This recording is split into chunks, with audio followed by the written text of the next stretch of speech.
توی این 1 دقیقه باقی مونده خواهش میکنم که اگر امکانش هست تلفن بشنویم و با احترام سلام میگم.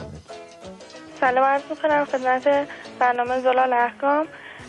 ببخشید میخواستم بپرسم که ببینم آهنگ‌های مجاز گوش دادنشون گناه هست یا نیست. خیلی ممنون. خدا نگهدارتون باشه. زیاد زمان نداریم، بفرمایید.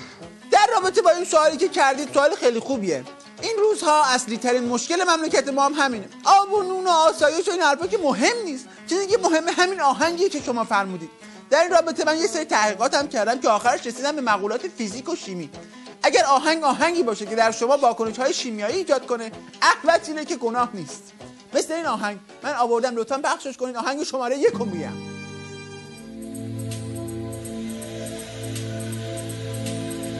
همونطور که می‌بینید این آهنگ فقط به درد مقام عظما میخوره که پشت دیوارهای سنگین گیر کرده. آخه این آهنگ از درون داغون میکنه، خیلی داغون میکنه. حالا میشه آهنگ دوم پخش کنید که من بهتون بگم، در حین پخشش میگم بهتون.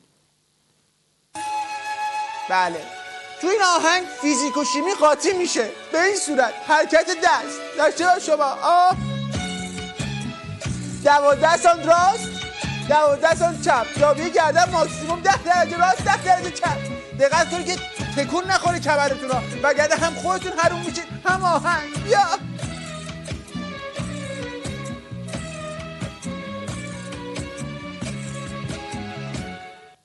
بله. اما آهنگ سوم خواهش میکنم پخش کنید. سر این آهنگ حرفی برای گفتن نمونه. صدا رو بکن، تصویر بچرد. بیا یعنی همه اعضا و جوارح فیزیک محض میشن. بیا که این حرامن اندر حرام. بیا بس کن. بیا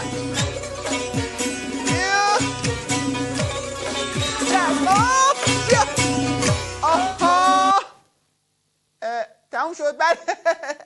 البته انسان جایز الخطاست دیگه.